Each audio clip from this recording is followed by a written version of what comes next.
2 del libro de Apocalipsis. Vamos a leer capítulo 2, versículo 13. El último libro de la Biblia es el que vamos a leer. Capítulo número 2, versículo 13 en adelante.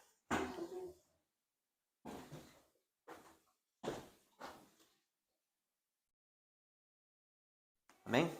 Leemos entonces la palabra del Señor. El capítulo 2, versículo 12, la palabra del Señor dice de la siguiente manera: yo conozco tus obras, donde moras, donde está el trono de Satanás, pero retienes mi nombre y no has negado mi fe, ni aun en los días en que Antipa, mi testigo fiel, fue muerto entre vosotros, donde mora Satanás.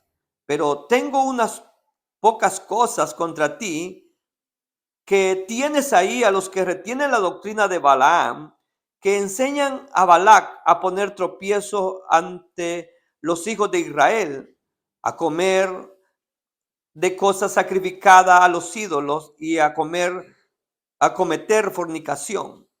También tienes a los que retienen la doctrina de los nicolaitas, a los que yo aborrezco.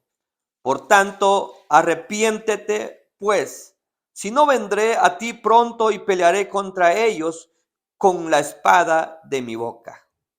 Ahí dejamos la lectura. Vamos a orar en esta hora. Padre, te damos gracias por esta oportunidad que nos da, Señor, de poder meditar en tu palabra, Señor.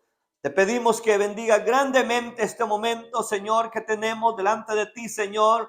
Delante de tu palabra estamos, Señor, sabiendo que, Dios mío, tú eres el que conoce nuestros corazones. Tú conoces el estado espiritual de cada uno y por lo tanto, Señor, tu Santo Espíritu sabe, Señor, cómo es que andamos, Señor, y qué necesitamos para poder cambiar, Señor, nuestra vida y enderezarla delante de ti, Señor. Te pedimos que nos llenes, Señor, a través de ella, que seas tú obrando grandemente en este momento maravilloso, Señor, que tenemos. Te pedimos en el nombre de Jesús, en tus manos de amor, encomendamos este momento maravilloso que tenemos de leer tu palabra, Señor. Te pedimos en el nombre de Jesús, recibe toda la gloria y la honra.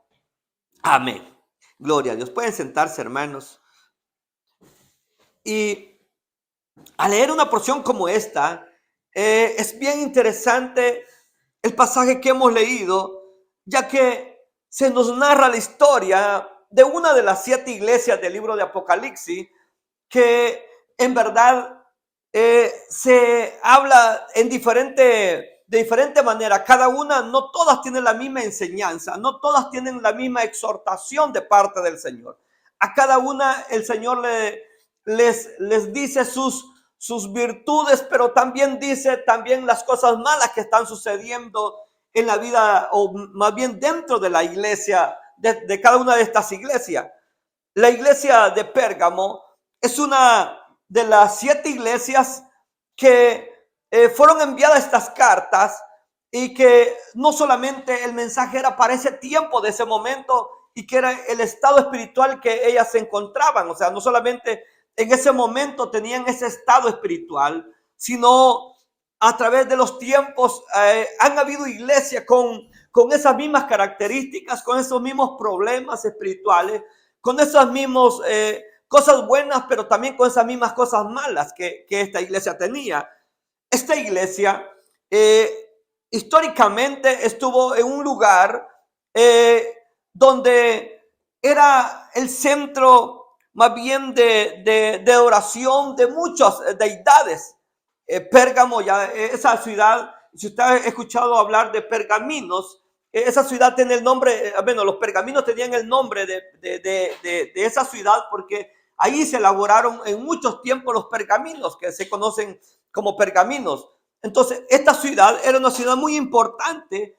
Por lo tanto, por ser una ciudad tan importante, se convirtió en el centro de adoración de muchos dioses.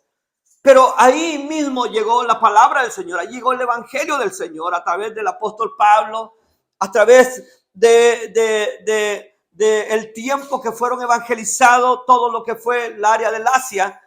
Llega la predicación del evangelio a esa ciudad donde se funda esta iglesia que después el Señor le manda una carta o le manda decir algo a través del apóstol Juan.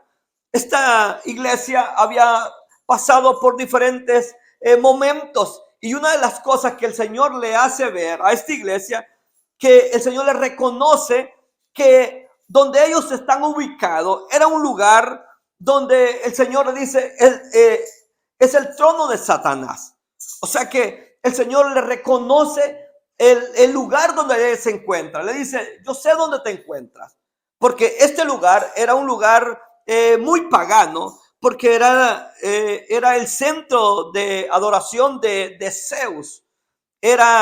Ahí se encontraba el altar, era un altar muy grande. Se dice que era de 33 metros por 33 de ancho, o sea que era un altar muy grande. Ahí estaba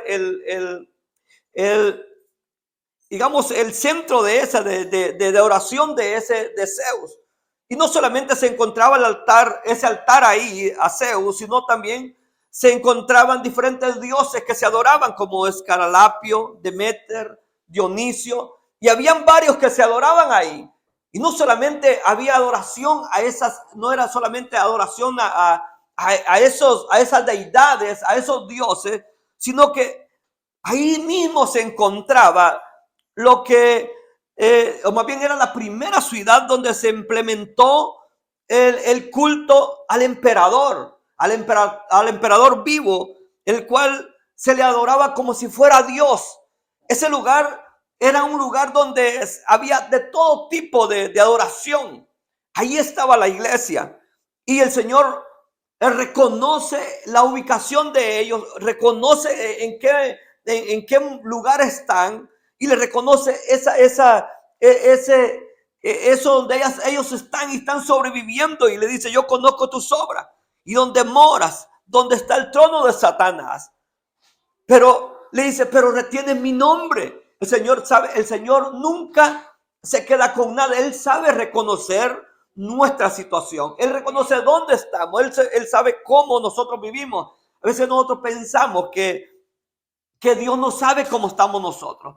Pensamos que para Dios, a Dios no le importa cómo está nuestra vida. Decimos, no, a Dios no le importa. Dios no se da cuenta dónde estoy. No, Dios sí reconoce y sabe dónde estamos. Porque le dice, yo sé dónde estás, dónde está el trono de Satanás. Y le decía que el Señor dice que era el trono de Satanás porque ahí era el centro de adoración a diferentes deidades. Y aún hasta al mismo emperador se le daba culto en ese lugar. Y le dice, yo conozco dónde moras, pero le dice, retienes mi nombre. Y era tan importante lo que ellos estaban haciendo, era tan importante. Retienes mi nombre y no has negado mi fe, le dice el Señor a la iglesia. Le está reconociendo de que a pesar del lugar, de la ubicación que ellos tenían, ellos habían guardado el nombre del Señor. Fíjense que es difícil quizás en este tiempo, en estos momentos, para muchos dicen, no, es difícil poder serle fiel a Dios. Pero esta iglesia había resistido a la adoración, de las diferentes adoraciones que había en la ciudad, para mantenerse fiel al nombre de Jesús.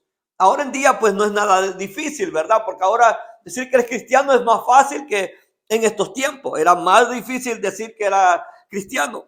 Pero ellos habían retenido el nombre del Señor, aun cuando dice en ese primer versículo que leíamos, dice, ni aun en los días de Antipas, mi testigo fiel, dice, mi testigo fiel, que fue muerto entre vosotros, porque allí moraba Satanás.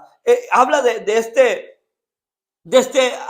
siervo llamado Antipas, que había sido un siervo del Señor, que había sido muerto, y ni aún con eso lo habían, la iglesia se había fallecido, porque fíjense la manera en cómo Antipas fue muerto. No hay en sí en verdad cómo fue que él murió, pero hay una teoría que se dice de cómo él murió.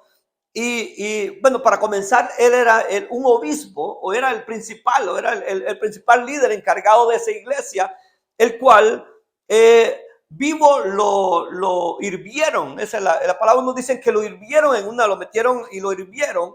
Otro dice que lo metieron en un hoyo y abajo tenían las brasas. Es como cuando meten un animal y lo asan, pero en tierra, ¿verdad? Como lo entierran. Entonces ahí lo metieron vivo y y lo metieron ahí para que pudiera morirse ahí, o sea, vivo. Le dijeron, si tú no niegas a Jesús, pues te metemos ahí, y él no le importó. Y aún la iglesia, a pesar de mirar aquella situación, aquella manera que había sufrido el siervo de Dios, ellos no habían negado el nombre del Señor. Se mantuvieron fieles al Señor, se mantuvieron firmes, no negando el nombre del Señor. O sea que eran cualidades muy buenas, ¿verdad? Que ellos tenían, no habían negado el nombre del Señor, aun cuando a su líder lo habían quemado vivo, lo habían metido ahí, lo metieron por no negar el nombre del Señor. O sea que él se mantuvo. O sea que la tradición decía, que cuenta que lo asaron vivo en un horno porque no negaba al Señor. Todo eso que la iglesia tenía pudo haber sido un motivo de poderle negar al Señor y poder tener temor. Pero fíjense, hermanos, que a veces nos damos cuenta de que a veces los problemas más grandes que pueden existir en la vida, uno los puede enfrentar con la ayuda de Dios, ¿verdad? Uno puede enfrentar grandes problemas creyendo en que Dios tiene poder para mantenernos firmes y fieles a Él. Pero fíjense, el problema no es a veces el pecado que puede venir de afuera, sino el mismo, nosotros mismos podemos provocar.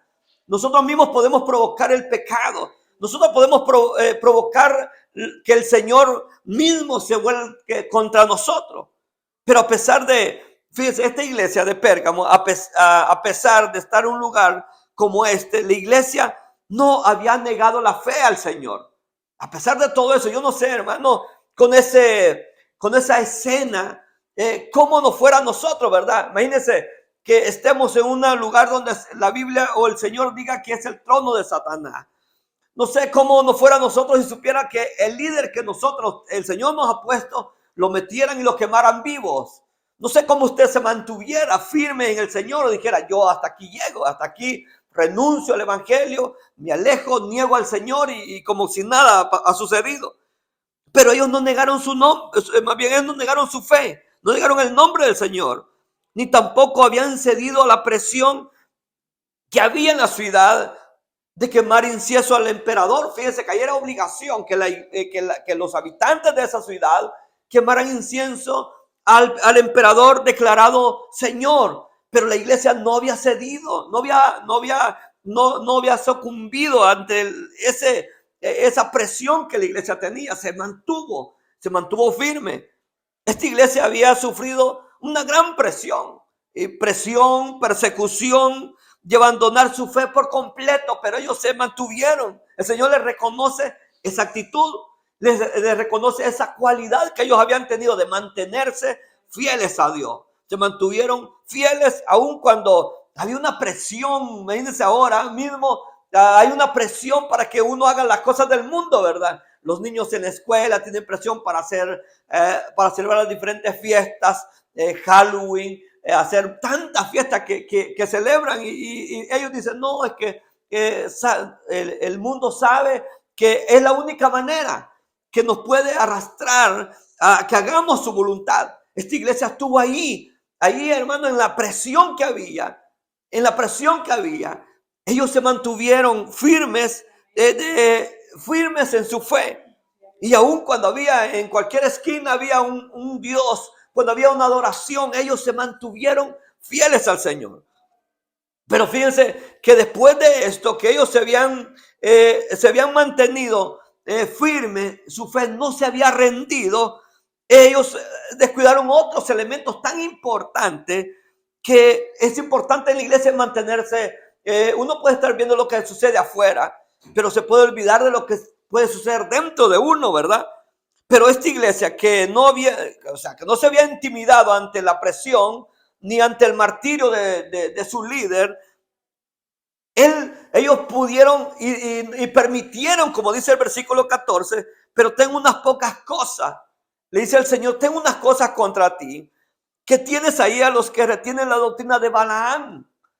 El Señor le dice a la iglesia, sí, es bien que has estado firme, que has guardado mi nombre, pero pasa algo en ti, y es que entre la iglesia habían algunos que mantenían las enseñanzas de Balaam. Fíjense, ahora en día hay muchas enseñanzas de Balaam, y eso lo encontramos en el capítulo 31, versículo 16 del libro de los Números. Ahí vamos a encontrar la acción de este Balaam. Pero en el capítulo 22 de Números 24 y 25 también ahí uno lee y la historia de cuando este Balaam era un profeta de Dios y que viene Balac, el rey, un rey que era impío. Y este Balaam, que era el profeta de Dios, vendió su servicio al rey de Moab. Y entonces, para incitar al pueblo de Dios a tentar a Dios cuando venía por el desierto. Entonces, este profeta, tentado más bien por el dinero, él vende su servicio a un rey idólatra. Esta iglesia había permitido de que se metieran esto, igual que ahora en día. Usted puede ver muchos predicadores, muchos pastores de la prosperidad, muchos pastores que venden la fe por dinero, ¿verdad? Venden por dinero, y muchas iglesias los permiten y los llevan, hermano, y son muy famosos, son muy populares esos hombres que venden la fe, como este mismo Balaam, que vendió por dinero, por unas cuantas monedas, como el mismo Judas vendieron al Señor, ¿verdad? Y así hoy en día existen eso. Esta iglesia había permitido y no había observado que dentro de la iglesia, pero fuera de lo que pasaba el entorno, ellos se mantenían pendientes y estaban activos, estaban con los ojos abiertos, que no entrara la idolatría que había afuera, pero dentro de la iglesia habían unos que mantenían la doctrina de Balaam. Dice que ellos permitieron, dice que retienen a los que retienen la doctrina de Balaam, que enseñan a Balac a poner tropiezo ante los hijos de Israel. O sea que dentro de la iglesia habían unos ahí, porque fíjense que siempre en la iglesia van a haber unos que van a decir, no es pecado hacer esto, no es pecado hacer lo otro, hazlo, no hay pecado. Después te reconcilias con el Señor, después le pides perdón al Señor. Eso mismo sucedía con la iglesia. Entre ellos habían algunos que mantenían la enseñanza de Balaam. Números 31, versículo 16. ¿Sabe cuál fue el consejo que dio Balaam a Balac? Balac era el rey, Balaam era el profeta de Dios.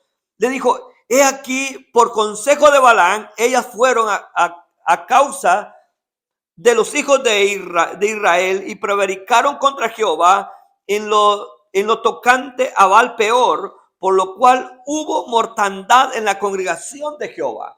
Este profeta, al no poder, porque vino el rey de Moab y le dijo que maldijera al pueblo de Dios, al no poderle maldecir y más darle una bendición al pueblo de Dios, lo que hace el profeta decir, bueno, como el rey le estaba ofreciendo mucho dinero para que maldijera al pueblo de Israel, y como no podía maldecirlo, porque en lugar de maldecirlo, Dios le cambiaba la maldición por una bendición al pueblo, él dijo, ¿qué hago? Pero él quería quedarse con el dinero.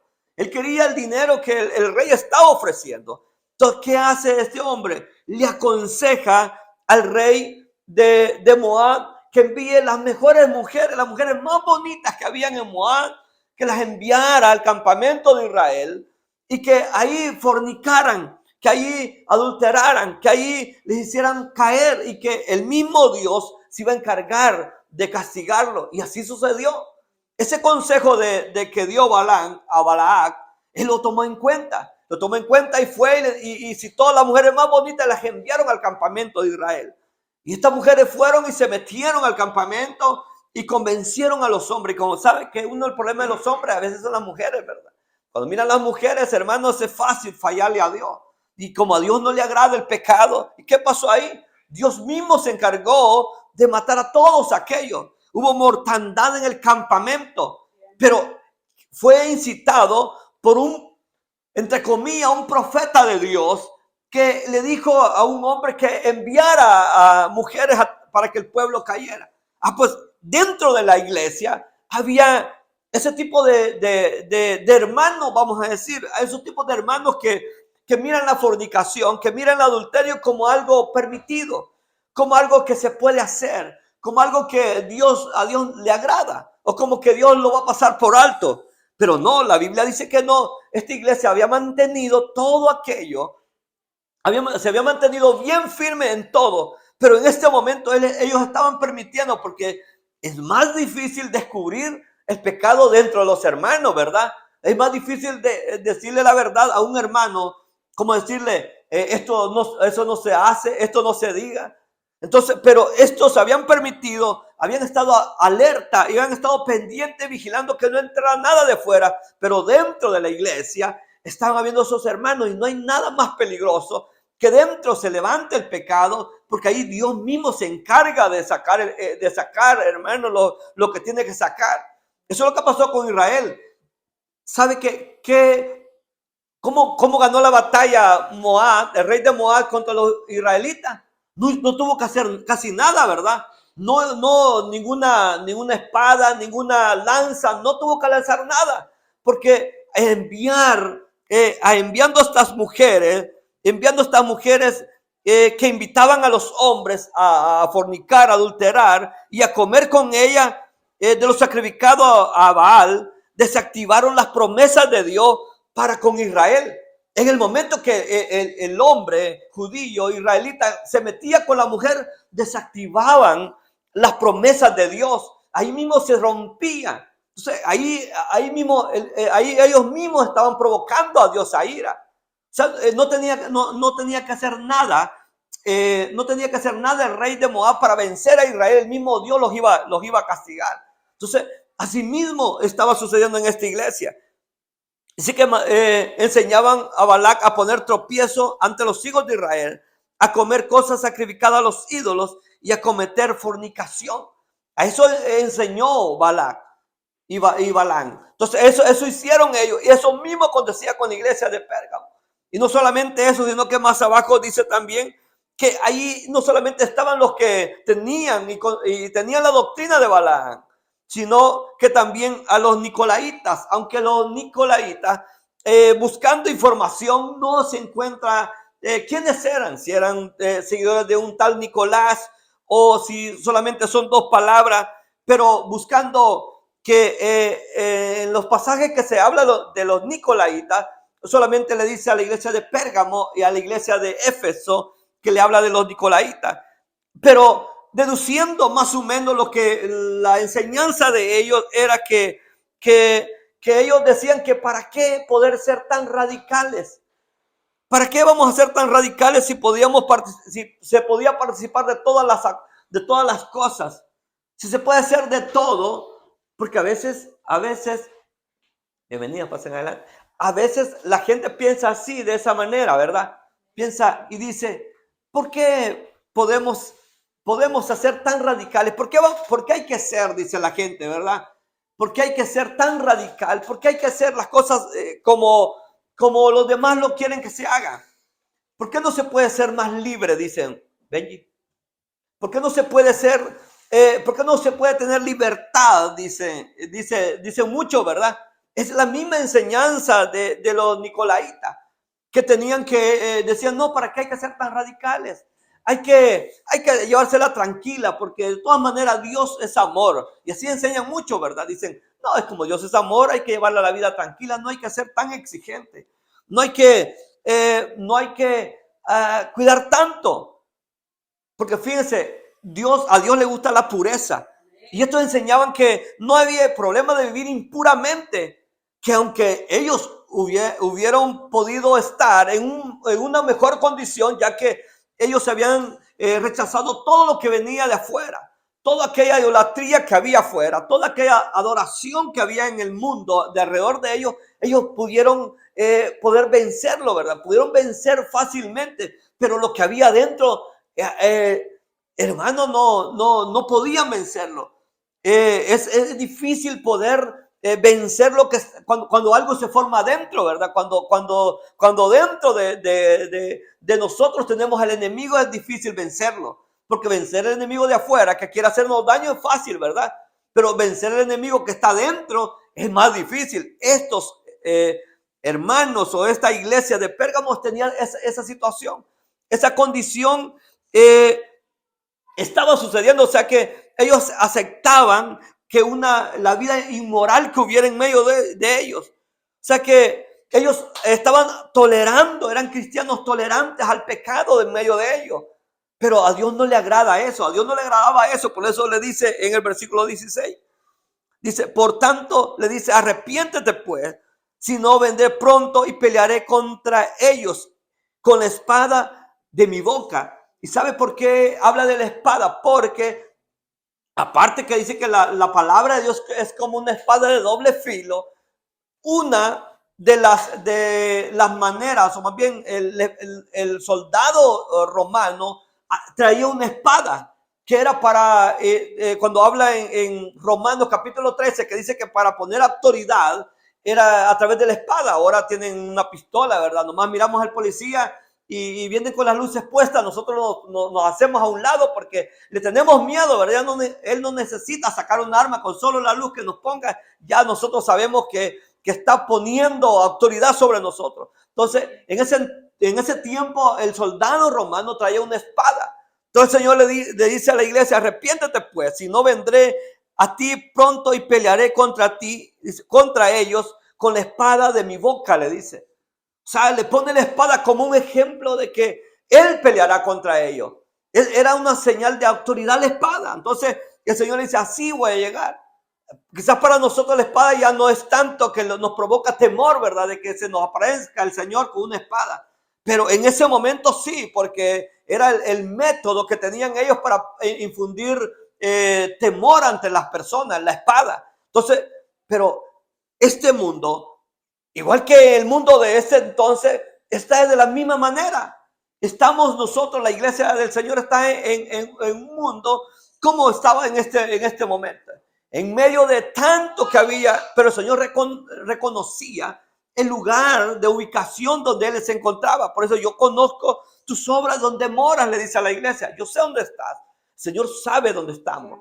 El Señor sabe a dónde vivimos, sabe cómo estamos, pero quiera Dios que nosotros no mantengamos esa comunión ni con el mundo, ni con los que dentro de la iglesia, no puede ser dentro de esta iglesia, sino dentro de otras iglesias que le dicen a uno, mire, usted puede vivir como usted le da la gana. No hay que ser tan exigente, no hay que ser tan espiritual, no hay que ser tan, hay que vivir la vida como se debe vivir, no hay que ser tan así conservador. El mismo, ese mismo espíritu que había en esa iglesia en este tiempo. Por eso es importante que, así como ellos decían a los creyentes que no pasaba nada, que participaran de las actividades paganas en ese momento, ahora en día así se vive la iglesia, ¿verdad? Tal vez las que nosotros conocemos no, ¿verdad? Pero hay unas, hermano, en medio de este mundo, en medio de este planeta, hay muchas iglesias identificadas con la iglesia de Pérgamo, porque por eso quedaron ahí. Así como hay iglesias que son como la de Esmirna, como la iglesia de Filadelfia, que cuando Dios las encuentra, no encuentran ningún defecto en ellas, no encuentran ningún problema en ellas. En estas otras iglesias, como la de Éfeso, como la de Pérgamo, como la de la Odisea, que tenían ciertas cosas que a Dios no le agradaban, que estaban viviendo de una manera que Dios no le parecía que estuvieran actuando de la mejor manera. Es importante que nosotros también visualicemos dónde está el problema, dónde está el pecado, para que eso no venga contra nosotros, porque esta iglesia le decía, el que tiene oído, oiga lo que el Señor dice a la iglesia. Porque es importante tener el oído presto, ¿verdad? El oído presto a lo que el Señor quiere. El mundo puede decir, este es el camino, pero nosotros sabemos que el camino que Dios ha mostrado, que no es un camino fácil, es un camino difícil, ¿verdad? Pero con recompensas grandes, porque Dios le dice a esta iglesia, después de todo eso, le dice que al que venciere, le dice a esta iglesia, le daré, dice que le pondrá un nombre nuevo, dice el versículo 17, le daré a comer del maná escondido y le daré una piedrecita blanca y la piedrecita escrito un nombre nuevo, la cual ninguno conoce, sino el que lo recibe. Le da una promesa a esa iglesia, le dice, si mantienen, si se mantienen lo que Dios quiere, dice, yo les daré un nombre nuevo, les daré una piedrecita y les pondré ahí su nombre nuevo. Imagínense qué nombre le pondrá el Señor, el que venza. No sé, hermano, si ustedes quieren cambiar el nombre, no sé si usted algún día ha pensado, pero fíjense, hermano, que la costumbre israelita era de que se cambiaban el nombre. Ellos se cambian el nombre. Los nombres van de acuerdo a lo que ellos quieren ser, o de acuerdo a un nombre igual que el de Dios, o sea, a las últimas letras de Dios. Entonces, ellos siempre están buscando ponerse un nombre que vaya con la personalidad de ellos. Por ejemplo, Dios le cambió el nombre a Israel, ¿verdad? El nombre de Israel era Jacob. El nombre de Abraham era de Abraham, antes era Abraham. Entonces, el Señor les cambió el nombre. Asimismo, esa es la promesa que Dios ha hecho a la iglesia, que si nos mantenemos fieles a Él, Él nos dará un nombre nuevo. Como Pedro, ¿verdad? ¿Cómo se llamaba Pedro? A Pedro le cambió el nombre también, ¿verdad? A Pablo también. Pablo tenía dos nombres, ¿verdad? Porque cada uno le fue cambiado de nombre, ¿verdad? Cada uno, su primer nombre era Saulo, después era Pablo. Entonces, así mismo Dios ha prometido para los que le son fieles. Por eso es importante serle fiel al Señor. Y quizás en el mundo, como dijo el Señor, tendremos aflicciones. En el mundo podemos tener todas las dificultades que tengamos.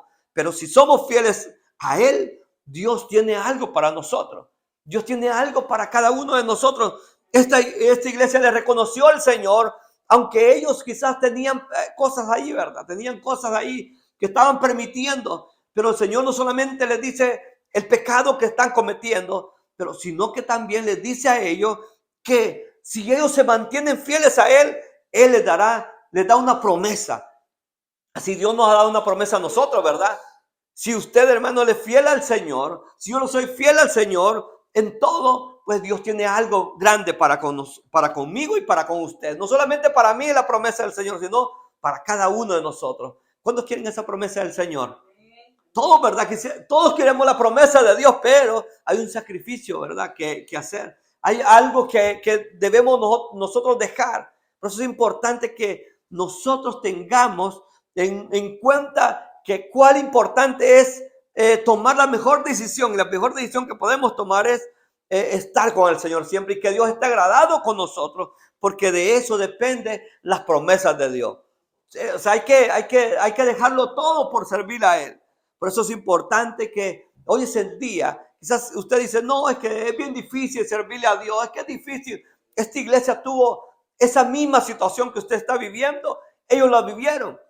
Dice que ahí estaban donde estaba el trono de Satanás, pero ahí donde estaba el trono de Satanás, ahí ellos pudieron seguir adelante. Ahí donde estaban, donde se adoraba a los demás dioses, a las demás deidades que habían en Pérgamo, ahí ellos mantuvieron la fidelidad a Dios, porque para Dios no hay nada imposible. Aún donde nosotros nos encontremos, Dios nos puede ayudar. Dicen amén a eso. Dios puede ayudarnos a nosotros, que sea difícil para usted y para mí, porque lo que es imposible para el hombre, para Dios es posible. Sí se puede. Si estos hombres pudieron, y quizás, imagínense, así como el que el Señor pone de ejemplo, Antipas, que fue muerto, dice ahí, y que no se sabe cómo fue la muerte de él, pero muchos dicen que lo asaron vivo y se mantuvo fieles a Dios. Se mantuvo fiel a Dios. Imagínense cómo nosotros no podemos serle fieles a Dios si no tenemos las dificultades de ellos, ¿verdad? Que digan que alguien lo van a matar por causa del amor del Señor. Casi a nadie le prometen eso aquí ahora, ¿verdad? Ahora es más fácil, ¿verdad? Es más fácil poder ser cristiano porque a nadie le han prometido que lo van a ir a sacar de la casa, le van a sacar su familia y que se la van a matar a su familia si se hace cristiano. No, fíjate, la gente ahora cuando uno le dice que es cristiano le dice, es la mejor decisión que has tomado, le dicen a uno. Es la mejor decisión, le dicen, porque ahora no hay persecución. Pero a veces hay otras cosas dentro de nosotros que sí nos pueden descalificar de entrar a la presencia de Dios. Hay otras cosas que dentro de nosotros nos pueden apartar de las promesas de Dios, que no son esas dificultades que tuvieron esta iglesia, pero son otras que también nos pueden apartar de las promesas de Dios que Él ha hecho con nosotros, que dice que el que venciere le dará un nombre nuevo. Al menos si usted está pensando que su nombre no le gusta, pues el Señor tiene un nombre para cada uno de nosotros. No sé cuál será el nombre suyo, ni cuál será el nombre mío, pero yo solamente sé que un día nos dirá el Señor: bienvenido, siervo fiel. En lo poco me fuiste fiel y en lo mucho te pondré. Pasa el gozo de tu Señor. Así, ¿verdad? ¿Y cuántas promesas el Señor nos ha dado? ¿Cuántas hay, hermanos? En la palabra de Dios hay muchas, pero hay que vencer en este tiempo. Hay que vencer y hay que vencerlo en el nombre del Señor. Podemos vencer todas las dificultades que pueden haber en este mundo. Quizás en medio de un mundo impuro, sí puede haber la iglesia que pueda ser pura, porque eso es lo que el Señor ha hecho. Él por eso dio su vida por nosotros, para presentarnos delante de Dios limpio. Y Él dice que Él viene por una iglesia sin mancha, una iglesia que esté, cuando Él venga, le encuentre haciendo las cosas como a Él le agrada. Por eso es importante que, aunque no se oye, aunque no se busca, nosotros busquemos. Como dice la Biblia, hay que buscar la santidad, sin la cual nadie verá al Señor. Entonces, eso es lo que Dios quiere.